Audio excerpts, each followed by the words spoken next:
Assalamualaikum warahmatullahi wabarakatuh. Halo guys, berjumpa dengan saya Firdaus dan di sini kita akan membahas tentang pengertian dan jenis pembiayaan di bank syariah. Oke guys, pada video ini kita akan membahas 3 poin penting, yaitu yang pertama, falsafah pembiayaan di bank syariah, kedua, pengertian, tujuan dan fungsi pembiayaan, dan yang ketiga adalah jenis-jenis pembiayaan di bank syariah. Oke, pada poin pertama, kita akan membahas falsafah di bank syariah. Nah, setiap lembaga keuangan baik di bank syariah maupun di bank non di lembaga non bank syariah mempunyai falsafah, yaitu mencari keridhaan Allah Subhanahu wa taala untuk memperoleh kebajikan di dunia dan akhirat. Nah, oleh karena itu, di setiap kegiatan lembaga keuangan yang dikhawatirkan menyimpang dari tuntutan agama itu harus dihindarkan. Nah, di sini terdapat 2 aspek penting dalam falsafah pembiayaan, yaitu yang pertama adalah aspek syar'i dan yang kedua adalah aspek ekonomi. Dalam aspek syar'i itu, dalam pembiayaan itu kita perlu melakukan pedoman kepada syariat Islam, yaitu sesuai dengan sunnah dan Al-Quran dan sunnah, antara lain tidak mengandung unsur maisir, gharar, riba, dan serta berada pada bidang usaha yang halal. Dan aspek kedua yaitu aspek ekonomi, yaitu tetap mempertimbangkan perolehan keuntungan baik bagi bank syariah maupun bagi nasabah bank syariah. Kemudian pada poin kedua yaitu pengertian, tujuan dan fungsi pembiayaan.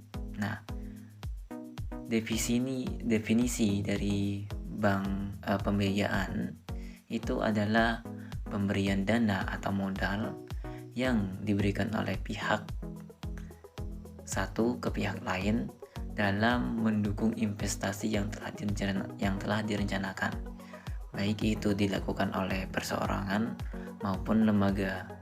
Nah, kemudian tujuan dari pembiayaan adalah, ini saya mengambil dari Kasmir. Ada beberapa tujuan dari pembiayaan, yaitu yang pertama, mencari keuntungan dengan mengharapkan suatu nilai tambah dari atau menghasilkan laba yang diinginkan.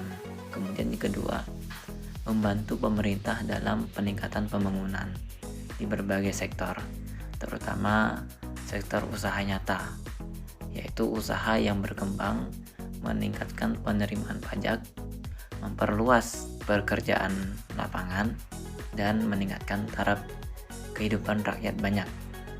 Kemudian fungsi pembiayaan.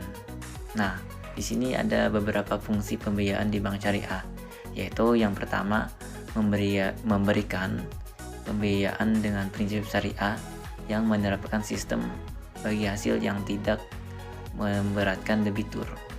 Kemudian kedua, membantu kaum duafa yang tidak tersentuh oleh bank konvensional karena tidak mampu memenuhi persyaratan yang ditetapkan oleh bank konvensional. Dan yang ketiga adalah membantu masyarakat ekonomi lemah, yaitu masyarakat dari kalangan kelas menengah ke bawah, agar tidak dipermainkan oleh rentenir dengan membantu melalui pendanaan untuk usaha yang mereka lakukan. Jadi dari fungsi pembiayaan itu begitu ya guys. Kemudian selanjutnya di poin ketiga yaitu jenis-jenis pembiayaan. Jenis pembiayaan menurut tujuan penggunaan. Nah, menurut tujuan penggunaan di sini ada 2, yaitu pembiayaan secara konsumtif dan komersial.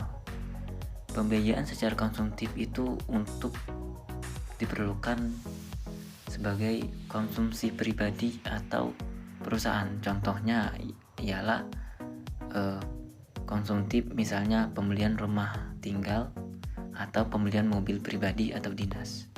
Kemudian sedangkan pembiayaan komersial yaitu pembiayaan yang diberikan dengan tujuan penggunaan untuk pengembangan usaha tertentu atau untuk memperluas usaha dan mendanai sebuah usaha.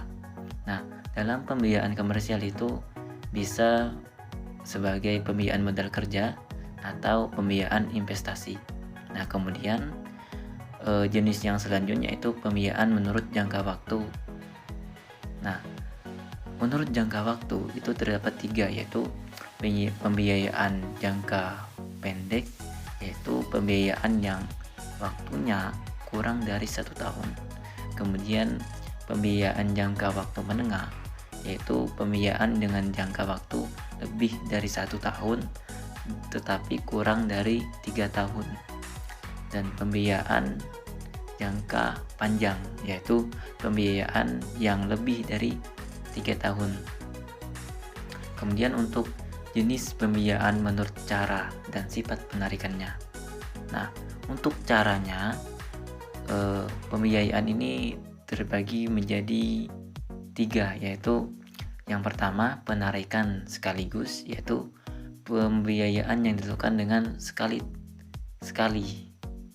dalam jumlah yang besar. Kemudian penarikan secara bertahap sesuai dengan jadwal yang ditentukan. Kemudian yang selanjutnya itu penarikan secara rekening koran, yaitu penarikan sesuai dengan kebutuhan nasabah. Nah, penarikan ini biasanya bisa dilakukan secara tunai atau pemindah bukuan ke rekening nasabah yang bersangkutan. Nah, sedangkan untuk sifat penarikannya itu bisa secara langsung, yaitu pembiayaan dilakukan langsung oleh bank. Kemudian pembiayaan tidak langsung, yaitu pembiayaan yang belum dapat digunakan langsung oleh nasabah walaupun sudah disetujui oleh bank. Nah, ini misalnya yaitu garansi. Kemudian jenis yang selanjutnya yaitu jenis pembiayaan menurut metode pembiayaan. Nah, menurut metode pembiayaan ada pembiayaan bilateral, yaitu pembiayaan yang diberikan kepada satu orang atau satu perusahaan oleh satu bank. Kemudian pembiayaan sindikasi, yaitu pembiayaan oleh lebih dari satu orang, 2 atau lebih perbankan untuk membiayai suatu proyek. Jadi misalnya ada satu proyek ini dibiayai oleh beberapa bank atau beberapa lembaga keuangan syariah. Kemudian jenis pembiayaan menurut akad. Nah, berdasarkan akad ini ada beberapa akad, yaitu bisa dengan akad jual beli atau bisa dengan akad bagi hasil, bisa akad dengan sewa menyewa atau sewa beli, bisa dengan pembiayaan dengan akad pinjam meminjam berdasarkan akad qard.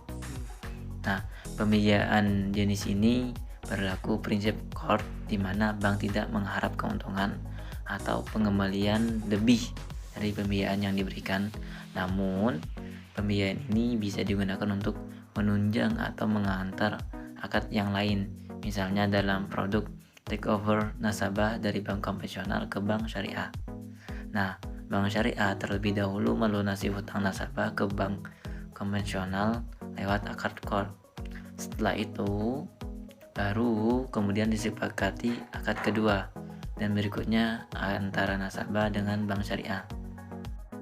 Mungkin itu dari saya, pemaparan dari penjelasan saya pada video kali ini. Terdapat kesalahan atau kekurangan, mohon koreksi, dan saya berterima kasih sudah menonton video ini sampai habis. Sekian dari saya. Wassalamualaikum warahmatullahi wabarakatuh.